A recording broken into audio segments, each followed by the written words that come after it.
Dust devils danced across the parched yard as Silas's shadow fell across Ellie's bare feet. "Well, I'll be," he sneered, his gaze lingering on her clean dress. "Thought you was gone for good." Ellie's heart hammered against her ribs. He knew her past, her shame. Owen's hand, calloused and warm, settled on her shoulder. Silas didn't see the horseshoe hanging above the door, Owen's silent warning. Road, lifting it into small swirls that danced over wagon ruts and dry grass. The heat had broken, but the air still clung to the skin like a worn-out coat. Owen Booker stood on the porch of his ranch house, boots planted firm, arms crossed, watching the wind settle. He had been fixing the hinges on the barn door when he heard it. A knock, not loud, just enough to be certain. He turned. At the edge of his porch, standing as if she might collapse at any moment, was a girl, 19, maybe 20, skinny as a fence rail, boots nearly soleless, a shawl so worn the fringe blew like spider webs in the breeze.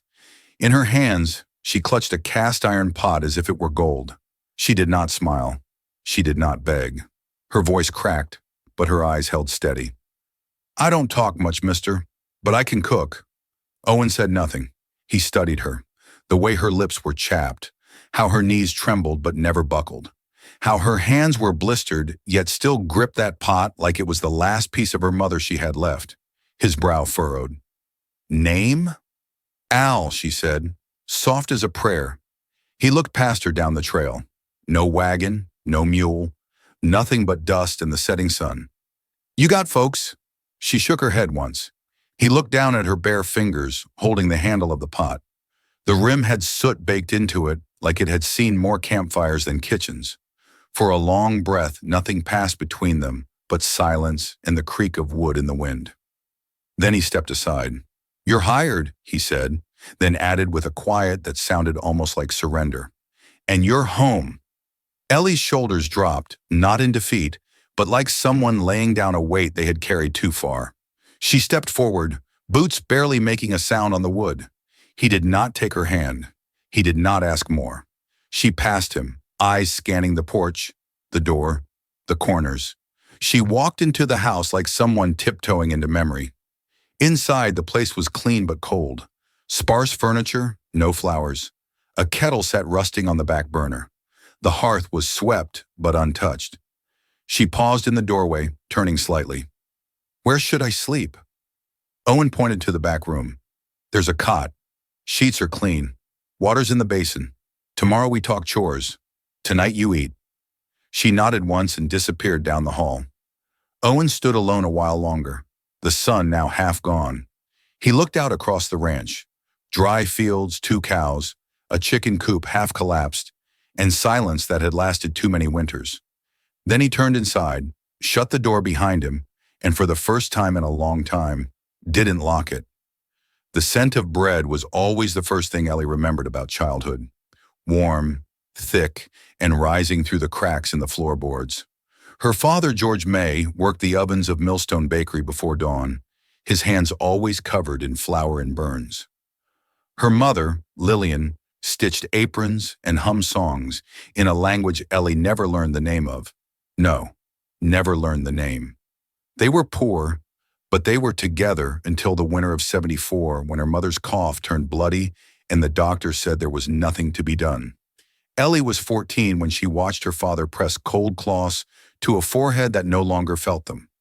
She buried her mother in a pauper's grave with a wooden cross carved from her father's bread paddle. Then came the mine collapse 2 years later. George had taken a second job digging for coal to pay off debts from Lillian's medicine. They never found his legs. Ellie was 16 when she was alone. She tried to hold on to the bakery. She knew how to mix, how to knead, how to rise bread by smell. But women were not allowed business in those parts without a man's name.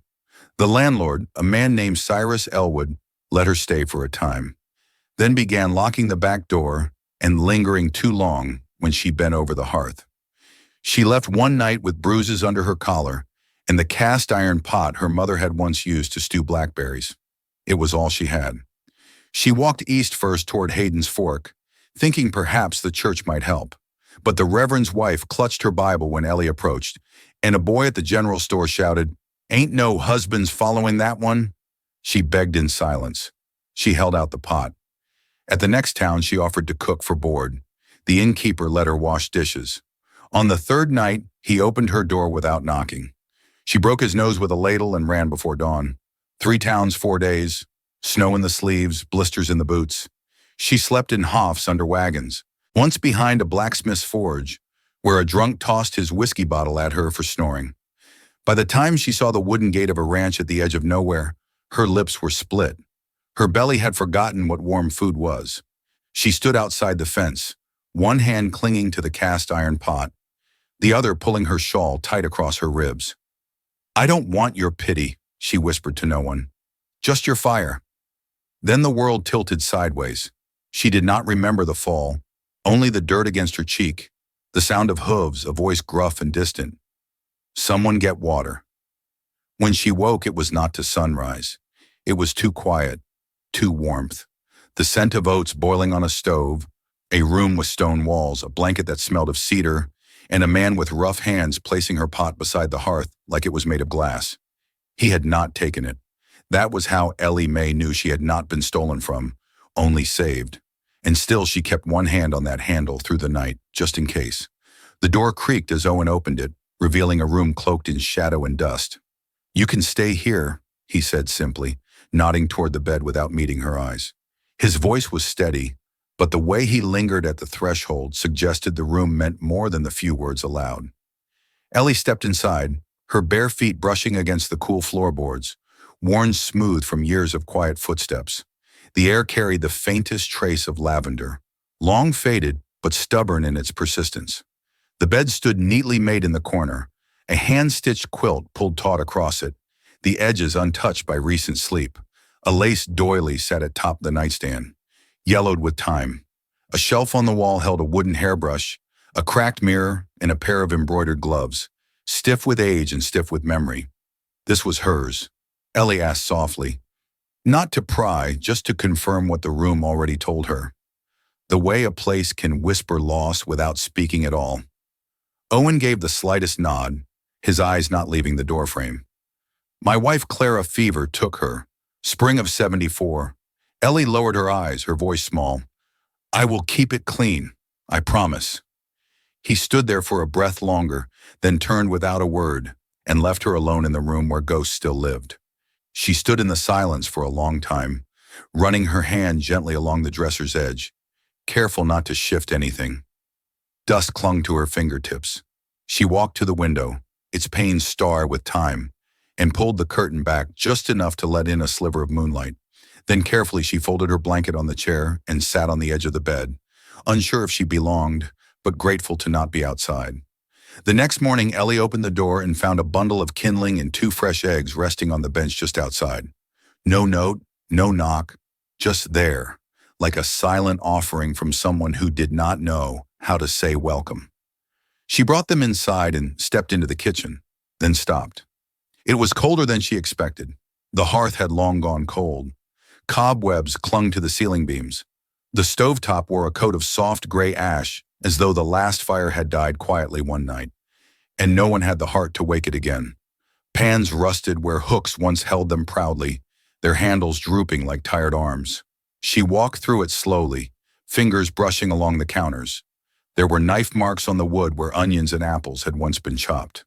A tin of dried herbs, unopened, sat on a dusty shelf. She picked it up and turned it in her hand. Someone had loved this place, then left it behind. She rolled up her sleeves and tied back her hair, found a rag, boiled water, scrubbed the counters until the grains showed through again. She opened every window, letting in the pale morning. The wind was sharp, but it smelled clean. It felt like exhuming a memory. She found a chipped blue bowl tucked in the back of a cupboard, washed it twice, then cracked the eggs into it. Her hands shook, but the rhythm of whisking settled her. She added salt from a jar nearly full, chopped onions finely, and moved like someone who had always known how to work with fire and hunger. As the scent of eggs and heat began to fill the air, she reached up and rehung a sun-bleached curtain. A triangle of golden light spilled across the old wooden floor, catching on something tucked between 2 books. She leaned in. A photograph, worn and soft at the edges, barely clung to the frame. A woman with kind eyes and a boy smiling shilly beside her. Owen's wife, his son. Ellie stared at it for a long while, then bowed her head. "I'll take good care of it," she whispered. She was not sure if she meant the photograph, the house, or the silence that still clung to its bones. Maybe all three. Later that day, the floor creaked softly as Owen stepped just inside the kitchen, his shadow stretching toward the hearth. He paused, sniffed the air, not intrusive, just curious. "You used the time," he said. More statement than question. Ellie, wiping flour from her apron, looked up. "It was still good." He nodded once. "Clara liked time in her eggs." She met his eyes. "Then I will keep using it." Owen left without another word, his boots thudding softly on the porch. That night, Ellie noticed the kindling by the stove was stacked a little higher, more carefully, and she stirred the stew a little longer, letting the warmth settle deep into the walls and maybe into him. The snow had softened outside, the wind dying into a hush that let the ranch breathe again. Inside, the air warmed not just with fire, but with something unfamiliar, a scent that had not visited these walls in years. It was a scent of home. Chicken bones simmered gently, rosemary weaving its subtle promise through the rising steam, and the faint sweetness of fresh cornbread cooling by the hearth. Ellie stood by the stove, careful not to spill a drop, ladelling chicken soup into a deep ceramic bowl that once belonged to Owen's wife. The broth shimmered golden in the lantern light, filled with tender carrot rounds, cubed potatoes, and a whisper of rosemary. Not from any cookbook, but embedded in her memory. It was a recipe passed down by her mother, learned by heart around crackling stoves, and shared lullabies that soothed a child to sleep. Beside the bowl, she placed a slice of cornbread, its edges browned just enough to break with a soft crunch. She ran her fingers over the crust, remembering the way her mother used to gently pat down the batter before baking, humming melodies that felt like sunlight itself. She carried the plate to the table and stepped back. Owen was already seated, his rough hands folded on his lap, eyes unreadable in the dim kitchen light. He watched the food with quiet intensity, as though tasting something far beyond flavor. Ellie offered a quiet nod, voice soft like the falling snow. "It is nothing fancy, just a farm meal." He did not reply. Instead, he reached for the spoon and dipped it into the soup. The room fell into a silence thicker than the steam. All she heard was the slow scrape of metal against ceramic, the soft ticking of the mantel clock, and the subtle crackle of the hearth fire. Each moment stretching longer than the one before. She stood stiffly, hands clasped in front of her, waiting not for praise but for permission to believe that this was enough. Owen finished half the bowl before setting the spoon down with deliberate care. He drew a breath as if tasting the words before letting them out. "Cornbread's the kind that holds together," he said, voice low and measured. Ellie's shoulders eased as she nodded. "Cornmeal and lard, no eggs. Mama's trick when the hens wouldn't lay." He listened, eyes on the bowl before shifting it toward her. "Good soup." Her heart lifted, but her voice remained small. "Thank you." He rose then, putting his spoon back into the bowl, and stepped outside into the cold. The screen door slammed softly behind him. Ellie exhaled, shoulders slumping as the tension left her body. She turned back toward the sink, dragging the bowl behind her, still braced as though waiting for the moment he would change his mind. But she felt something settle instead, something like hope. Later that night, she made her way through the kitchen, a candle in hand and a blanket wrapped tight around her shoulders. On impulse, she paused at the threshold, sensing rather than seeing. Owen stood by the window, barely moving. His figure was outlined against the dark pane, the faint reflection of the hearth fire behind him. His arms were folded across his chest, silent and steady. From where she stood, she could feel the weight of his gaze, not on the night sky, but on the kitchen itself. The pot still sat on the stove, its glow spilling into the darkness. The aroma of time lingered in the air, sweet and earthy. He did not see her standing there, but Ellie saw everything. The way his jaw was firm, the way his shoulders had relaxed just a little. This was not a man distrustful of her cooking or her hands. He was a man who had not let anything close in many years. A man who had built walls of silence, brick by careful brick, to shield himself from the world's betrayals. And now she realized he feared that to enjoy something simple, a hot bowl of soup, a warm slice of cornbread, a quiet kitchen filled with ordinary life, was to risk remembering what he had lost. She swallowed, eyes fixed on his reflection. She whispered into the gloom, words barely louder than a breath. "You can trust the small things, Owen. Just the small things." Behind her, the fire did not die. It crackled gently, a promise that some warmth could return and that some losses could be healed, one quiet meal at a time. The night sky unfolded wide over the plains, stars pricking the velvet dark like someone had stitched light into the heavens. The wind was soft for once, curling around the porch like an old dog resting at their feet. Ellie sat on the top step, shawl wrapped around her shoulders, knees pulled up to her chest. Owen sat beside her, boots planted firm on the ground, hat tipped low to keep the chill off his ears.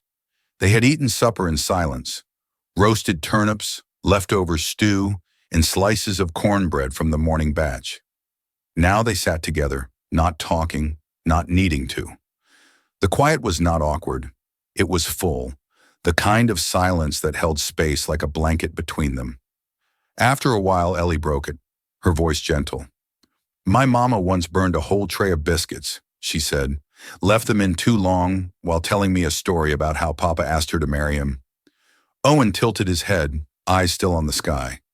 "We didn't have much that day. She was so mad at herself, crying and cursing up a storm. But my papa just took one, said, 'Burned love, still love if it's warm,' and ate the whole thing." A quiet laugh escaped her lips. "I laughed so hard I near choked. Then Mama started laughing too. She always did get mad at herself more than anyone else." Owen's lips quirked at the corners. Then barely he chuckled. A soft, short sound, but real. It was the first time Ellie had heard him laugh. She turned slightly, stealing a glance. In the starlight, his face looked gentler than usual, the shadows kinder. She did not say anything more. Just let it sit there between them. When the night deepened and they stood to go inside, Owen paused by the door. "I'll fix the dining table tomorrow," he said. Ellie blinked. "Why?" He shrugged once, voice low. "You need space to roll dough. That old sideboard's too narrow." Ellie nodded, heart catching a little. "Thank you," she said. The next morning before sunrise, she found him in the dining room, sleeves rolled up, sanding the edge of the long oak table. The surface had warped over the years, bent from heat and spills and time. He worked quietly, methodically, smoothing the wood with patient care. She stood in the doorway, watching. "You do not need to," she said. He kept sanding. "You do not ask much. Just seems right." That afternoon she baked again. This time it was sweet rolls, light, golden, brushed with honey. When she brought him one, he took it in his calloused hand and bit in without a word. But when he looked at her just a moment, just a glance, she saw something had shifted. Not much, but something. A week later, she found a new rolling pin on the shelf. Not new, really, just newly carved from oak, shaped by hand. It fit her grip perfectly. There was no note, no mention of it, but she knew, and she whispered into the flower that morning, "Some men love," louder without words. And the dough rose just fine. The day had been long and dry. Elliot spent the morning kneading bread and the afternoon hanging wet linens across the fence. The wind tugged them like restless hands, and she could feel a storm was building, though the sky stayed blue. By sundown, she was in the kitchen, dusting flour from her apron, when the knock came. Not on the front door, on the side gate. 3 slow raps against the wooden post. Then silence. Owen was still out in the pasture checking the irrigation ditch. Ellie stepped out onto the porch cautiously, a rag in hand, her heart thudding like it always did when the world felt too quiet. A man stood at the gate, tall, lean, with a crooked smile that held no kindness. "Well, I'll be," he said. "Ain't this a surprise?" Ellie froze. His name was Silas. He had lived 2 rooms down from her in the boarding house back in Junction Hollow, one of the places she had fled through on her way west. He had never touched her, but he had looked, spoken too sweet, smelled like sweat and sour whiskey. He had offered her things she never asked for, then turned cruel when she refused. "I was just passing through," he said, stepping closer. saw the smoke from the chimney. Thought maybe someone here had a plate to spare. Didn't think I'd find you of all people. Ellie gripped the rag tighter. Thought you was gone for good, he said, eyes scanning the yard, the porch, the table behind her. But look at this. Fresh laundry, porch flowers, and a clean dress. You must be doing all right for yourself. She opened her mouth, but nothing came out. You still cooking?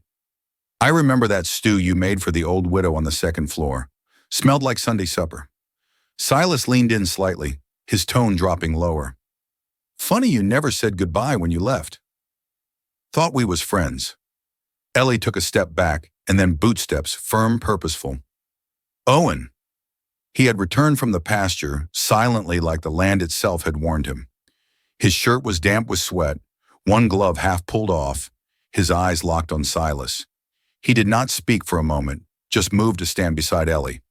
Then he did something she would never forget. Without a word, he placed his hand gently on her shoulder. A small gesture, but it said everything. When he finally spoke, his voice was quiet but steady.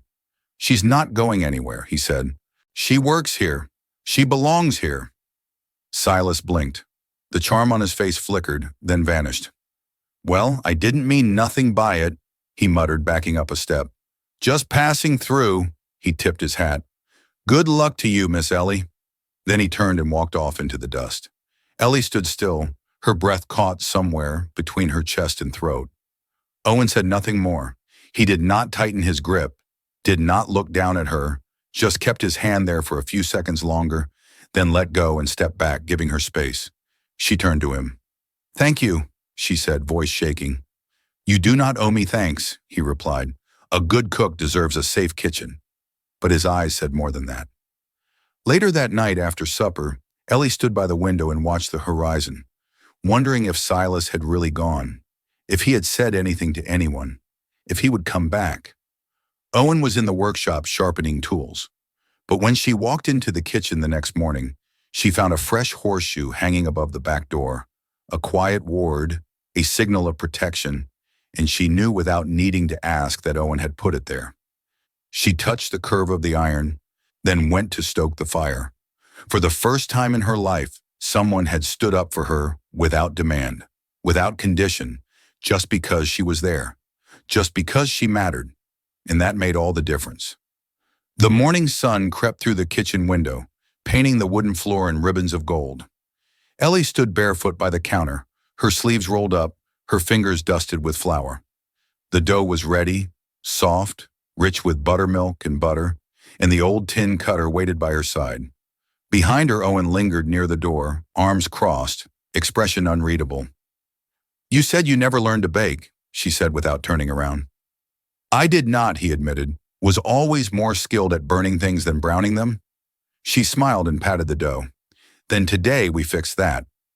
He hesitated, then stepped forward, awkwardly pulling up a chair beside her at the long table. Ellie guided him through each step, her voice calm and patient.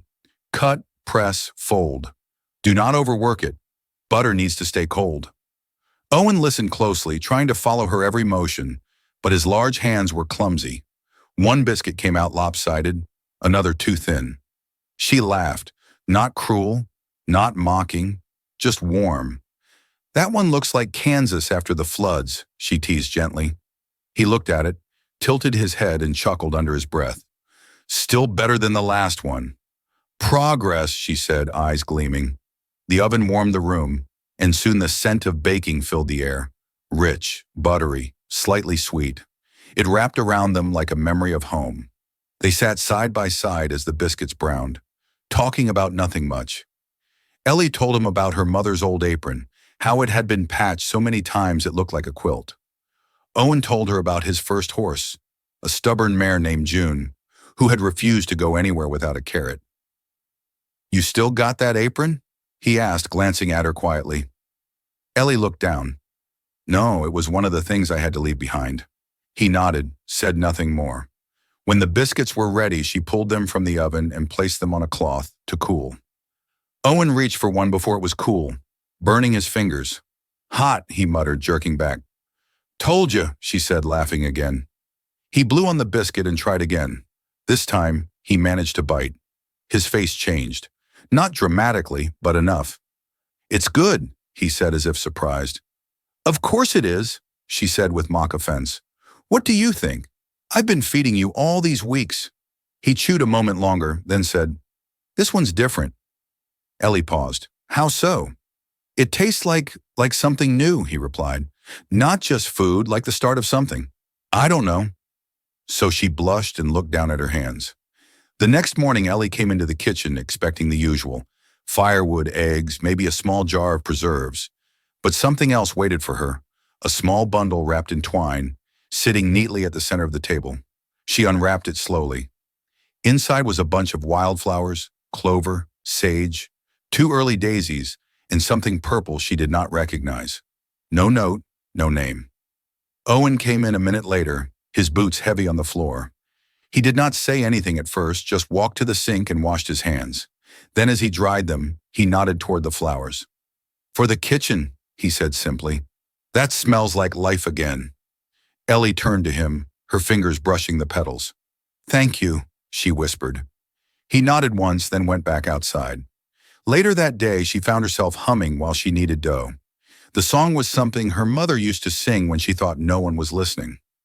Ellie had not thought of it in years, but now it rose to her lips without effort. That evening, they sat on the porch, watching the sky turn gold behind the hills.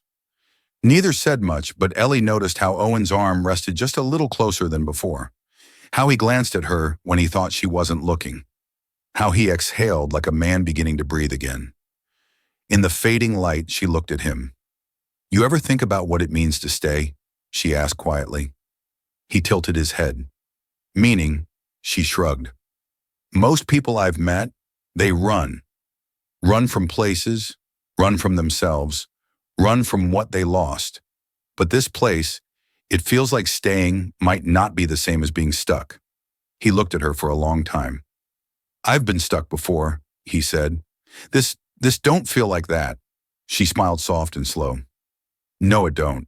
There were no grand declarations, no promises made under moonlight, just the warmth of two people learning how to belong in their own quiet way.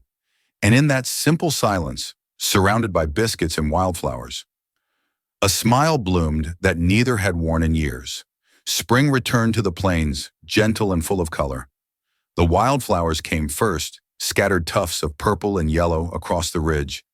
And then the grass, green and forgiving after a long, wind-bitten winter. The ranch, once so quiet it felt haunted, now hummed with simple rhythm.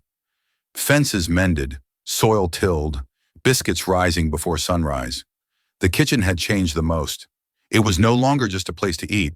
It was alive with conversation, laughter, and smells that made even the coldest mornings feel warm. Ellie Mae stood by the window, her hands still dusted with flour. She watched Owen across the yard, hammering a new beam into the porch rail. His shirt clung to his back, stray with sweat and sawdust. She smiled faintly, then her smile faded. A letter sat folded on the table behind her. An offer. The mayor's wife from town had come by last week, tasted Ellie's peach cobbler, and said it was better than anything this side of Abilene. She had a storefront open, a small kitchen in need of a baker, a chance to start her own shop, her own name above the door. Ellie had never had that, never had much of anything, and yet she baked one last loaf before dusk, a golden-crusted sourdough, her mother's recipe. That evening she found Owen on the porch, gazing out over the fields. She sat beside him, placed the loaf between them, and spoke quietly. "I was thinking I might go," she said. "Town's got a kitchen with my name waiting. Stove that works. Real customers." Owen nodded slowly. He looked at the loaf, then at her. "You should," he said. "If that's where your heart's leaning," Ellie swallowed. "It's not about heart. It's about not missing what might be mine." "I understand." He stood and stepped off the porch, walking back into the house without another word. She sat there alone for a long time, the bread untouched, the night colder than it had been all week. The next morning, just after sunrise, Owen stood in the barn tying up bundles of rope when he heard footsteps behind him. Ellie's voice came soft but certain. "I made it to the edge of town," she said. He turned. She stood there still in her apron, a warm loaf tucked beneath one arm, a travel sack nowhere to be seen. But when I saw the sun hit that ridge, I just couldn't go. Owen took a step toward her, eyes searching. I'm not leaving, she continued, holding out the loaf. Not unless you fire me. Owen looked at her for a moment. Neither of them moved. Then he reached into his pocket, pulled out something small wrapped in an old cloth, worn thin from years of being kept close. He unfolded it. A silver ring, modest, scuffed with age, but clean, whole. He placed it in her flower-streaked hand. Then you're not just hired, he said, voice low and rough. You're home. Ellie blinked quickly, her fingers closed around the ring. I hope you like biscuits every day, she whispered. He smiled. As long as they come with you. The sun rose higher, casting warm light over the ranch house, the old fence, the kitchen window with its patched curtains. Birds chirped in the distance. Somewhere a windmill creaked. Inside the kitchen, the fire crackled. 2 mugs of coffee waited, and on the table beside them, a single wildflower in a mason jar. It was not a grand proposal. There were no candles, no music, no lace, but it was love as sure as anything ever was. Love in the shape of a warm loaf, a silver ring, a place by the fire, and a man who did not say much, but who had said enough. Because sometimes your home is the only vow you need. If this story stirred something in your heart, the silence of a man's love, the strength of a woman's will, the warmth of a home built from nothing but kindness, then there are more tales waiting for you on this journey through the old American frontier. Subscribe to Wild West Love Stories for more timeless romances born from dust, wind, and quiet devotion. Stories where words are few but hearts speak volumes. Where love is not just felt, it's earned. Because out here in the West, even the loneliest souls can find their way home, one firelight night at a time.